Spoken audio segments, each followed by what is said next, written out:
अस्सलामुअलैकुम। तो आज हम जिस घर की बात करने वाले हैं उसकी कहानी एक बहुत ही मासूम से शौक से शुरू होती है, लेकिन उसका अंजाम एक पूरे खानदान को हमेशा के लिए बदल देता है।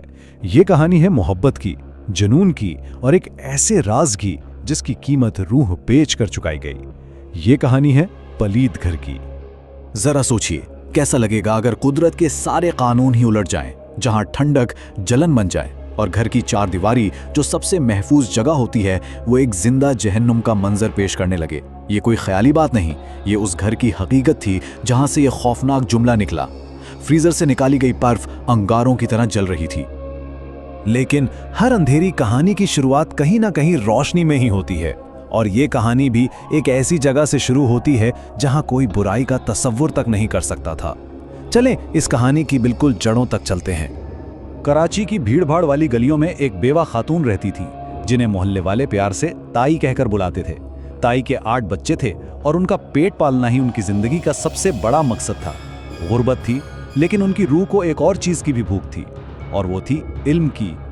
किताबें पढ़ना सिर्फ उनका मशगला नहीं था, वो उनकी पनाहगाह थी, एक ऐसी दुनिया जो उन्हें गुर्बत की तलखियों से, परेशानियों से बहुत दूर ले जाती थी। उन्होंने रद्दी फरोशों से पुरानी किताबें जमा करना शुरू की, और फिर एक दोस्त ने मशवरा दिया कि क्यों ना घर में ही एक छोटी सी लाइब्रेरी बना लें, और बस वहीं से गुजर बसर का एक मामूली सा जरिया भी बन गया।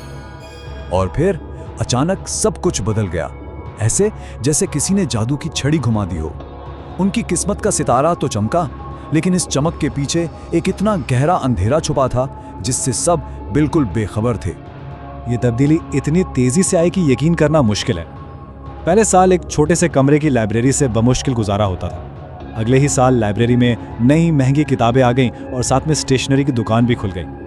तीसरे साल वो पुराना घर गिराकर 3 मंजिला शानदार मकान बना लिया गया, और चौथे साल तो बड़ा बेटा अमेरिका जाने की तैयारी कर रहा था।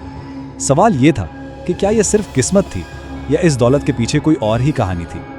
पैसा आया, लेकिन ताई को खुशी नहीं मिली, बल्कि एक अजीब सी तन्हाई ने उन्हें घेर लिया।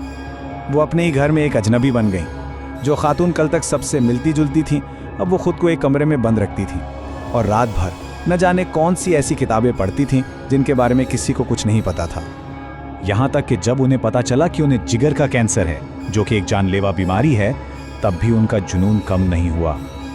उनका अपने बेटे से ये कहना कि मुझे पढ़ने से मत रोकना, इसके बगैर मेरा जीना नामुमकिन है। ये किताबों से मोहब्बत नहीं लगती, ये एक ऐसी लत का एतराफ़ था जो उन्हें मौत के मुंह में जाकर भी नहीं छोड़ रही थी। और फिर वो रात आई, एक ऐसी रात जिसने इस घर की दीवारों में दफन हर राज को बाहर निकाल फेंका और एक हंसते बसते घर को हमेशा के लिए एक दहशत कदे में बदल दिया। हुआ ये कि ताई इलाज के लिए जैसी अमेरिका पहुंची, उनका इंतकाल हो गया। जिस रात उनकी मौत की खबर घर पहुंची, उसी रात से दहशत का वो खेल शुरू हुआ जिसका किसी ने ख्वाब में भी नहीं सोचा था। ऐसा लग रहा था जैसे उनकी मौत ने उन कुव्वतों को आजाद कर दिया हो जिन्हें कभी उन्होंने खुद ही बुलाया था। ये कोई मामूली डर खौफ नहीं था, ये तो हवास पर एक सीधा हमला था। नलकों और फ्रिज से खौलता हुआ गर्म पानी निकल रहा था। फ्रीजर से निकाली गई बर्फ आग की तरह जला रही थी।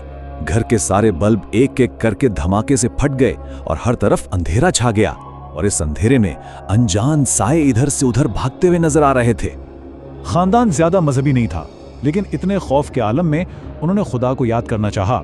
मगर जैसे ही कोई नमाज के लिए खड़ा होता या कुरान पढ़ने की कोशिश करता, फर्श इतना गर्म हो जाता कि खड़ा होना भी नामुमकिन हो जाता। ये इस बात का खुला सबूत था कि जिस ताकत ने उन्हें ये दौलत दी थी, वही ताकत अब उन्हें किसी भी किस्म की रूहानी मदद से दूर रखना चाहती थी। जब सारी उम्मीदें खत्म हो रही थीं और खानदान अपनी जान बचाकर घर से भागने पर मजबूर हो गया था, तब एक ऐसा शख्स सामने आया जिसके पास इन तारीक कुव्वतों से लड़ने की हिम्मत भी थी और इल्म भी। एक बुजुर्ग रिश्तेदार, जिन्हें सब बड़े नाना कहते थे, वहां पहुंचे। वो इस अंधेरे में रोशनी की वाहिद किरण थे। उन्होंने घर में कदम रखते ही पहचान लिया कि यह जगह नापाक हो चुकी है, उस पर शैतानी कुव्वतों का कब्जा है।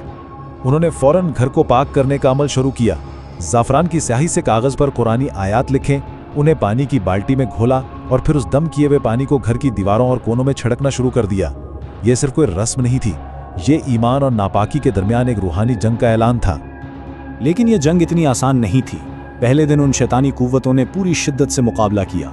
खिड़कियों के शीशे टूटने लगे, चीज़ें अपनी जगह से गायब होने लगीं। साफ जाहिर था कि वो इस घर पर अपना कब्जा इतनी आसानी से नहीं छोड़ने वाली थी। मगर दूसरे दिन तक आहिस्ता आहिस्ता ईमान की ताकत गालिब आने लगी। इस पूरे अमल में दम किए हुए पानी की 1-2 नहीं बल्कि पूरी 20 बाल्टियां इस्तेमाल हुई। 20 बाल्टियां। इससे अंदाजा लगाया जा सकता है कि इस घर में मौजूद बुराई की जड़ें कितनी ज्यादा गहरी थीं और इसे जड़ से उखाड़ने के लिए कितनी गैर मामूली रूहानी ताकत की जरूरत थी। जब घर की फिजा आखिरकार पुरसुकून हो गई तो अब वक्त आ गया था इस राज से पर्दा उठाने का, जिसने इस खानदान की खुशियों को एक भयानक ख्वाब में बदल दिया था। वो राज जो ताई के बंद कमरे में कैद था। जैसे ही ताई का कमरा खोला गया, अंदर का मंजर देख के सबके रोंगटे खड़े हो गए। वहां पुरस्रार उलूम पर लिखी पुरानी बोसीदा किताबें पड़ी थीं। मेज पर एक इंसानी खोपड़ी रखी थी और बिस्तर के नीचे इंसान की हड्डियों का एक ढेर छुपाया गया था।